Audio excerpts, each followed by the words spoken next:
Graça e paz a todos. No capítulo 6, Paulo fala do pecado que antes da graça nos condenava, mas agora estávamos mortos para o pecado. Então, não poderíamos continuar pecando, pois pelo batismo morremos e ressuscitamos à semelhança de Jesus.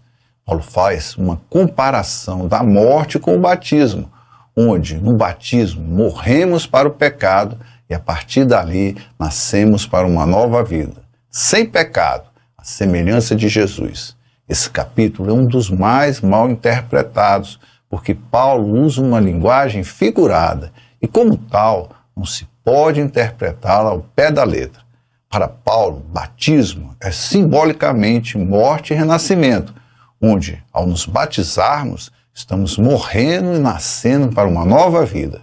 O velho homem, que era pecador, morre e, ao mesmo tempo, nasce um outro homem sem pecado, que não mais peca.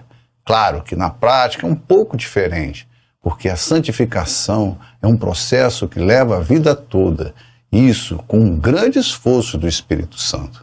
Eu faço uma comparação com um alcoólatra que resolve parar de beber, mas de vez em quando dá uma fraquejada e volta a beber, mas logo em seguida volta a parar de beber. E assim somos no processo de santificação.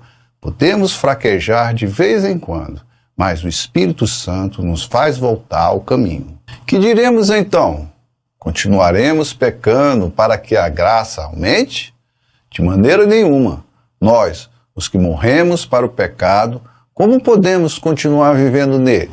Ou vocês não sabem que todos nós que fomos batizados em Cristo Jesus, fomos batizados em sua morte?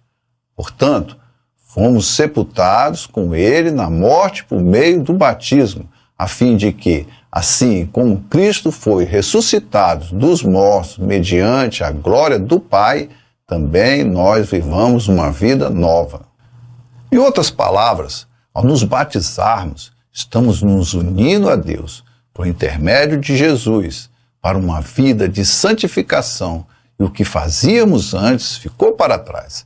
Agora, fazemos o que agrada a Deus, porque antes éramos um escravo do pecado, mas agora somos servos de Deus e fazemos o que agrada a Ele. Então, como podemos continuar fazendo o que desagrada a Deus? De maneira alguma. Façamos o que agrada a Deus. Se dessa forma formos unidos a Ele na semelhança da sua morte, certamente o seremos também na semelhança da sua ressurreição, pois sabemos que o nosso velho homem foi crucificado com Ele, para que o corpo do pecado seja destruído, e não mais sejamos escravos do pecado, pois quem morreu foi justificado do pecado. Ora, se morremos com Cristo, cremos que também com Ele viveremos. Toda transgressão ao mandamento de Deus nos leva à morte. Logo, a morrermos, pagamos o nosso débito com Deus. Mas, como Cristo morreu pelos nossos pecados, morremos então com Ele e ressuscitamos com Ele. Logo, o velho homem morre e renasce um novo homem que, como Cristo, não tem pecado e não está mais escravo do pecado. Claro que isso é colocado por Paulo de uma forma figurada. Na prática, esse processo de santificação leva a vida toda. Pois sabemos que, tendo sido ressuscitado dos mortos, Cristo não pode morrer outra vez. A morte não tem mais domínio sobre ele, porque, morrendo, ele morreu para o pecado uma vez por todas, mas, vivendo, vive para Deus. Da mesma forma, considere-se mortos para o pecado, mas vivos para Deus em Cristo Jesus. Portanto, não permitam que o pecado continue dominando os seus corpos mortais, fazendo que vocês obedeçam aos seus desejos. Não ofereçam os membros dos seus corpos ao pecado, como instrumento de injustiça. Antes, ofereçam-se a Deus como quem voltou da morte para a vida, e ofereçam os membros dos seus corpos a Ele, como instrumento de justiça. Como morremos com Cristo e renascemos com Ele, a morte também não tem mais domínio sobre nós. E isso é porque não fazemos mais o que nos leva à morte, que é a transgressão das leis de Deus. O que Paulo quer dizer aqui é que ao aceitarmos Jesus como Senhor e Salvador, largamos também as nossas velhas práticas, que nos condenavam. Passamos a fazer o que agrada a Deus, que é sempre o bem. Não nos entregamos mais aos nossos desejos e passamos a trabalhar na obra de Deus. Deixamos de fazer o que nos trazia a morte e passamos a fazer o que nos traz a vida. O pecado não terá domínio sobre vós, pois não estáis debaixo da lei, mas debaixo da graça. Alguns interpretaram erradamente esse versículo, porque Paulo não diz aqui que a lei foi abolida. Ele diz de uma forma figurada que o pecado não teria mais domínio sobre nós, porque não iríamos mais transgredir as leis de Deus, que nos condenava, mas agora estávamos debaixo da graça, que é o perdão dos nossos pecados, antes cometidos. A lei veio para mostrar o que nos condena, ela nunca serviu para a salvação. E quando veio a graça, por intermédio de Jesus, assumimos o compromisso de segui-lo e obedecê-lo. Graça é um favor não merecido, porque não fazíamos o que era certo, e mesmo assim recebemos o perdão dos pecados antes cometidos, por causa de Jesus. Isso fica claro quando ele diz: pois que pecaremos porque não estamos debaixo da lei, mas debaixo da graça? De modo nenhum. Em outras palavras, seria assim: continuaremos pecando depois de Deus ter nos perdoado os pecados? De modo nenhum. O que Paulo tenta ensinar é que ao aceitarmos Jesus como Senhor e Salvador e ao nos batizarmos, estamos deixando para trás todas as coisas que desagradavam a Deus. Ao nos batizarmos, estamos aceitando um compromisso de nos tornarmos um novo ser, onde o pecado que antes nos escravizava não tem mais força sobre nós.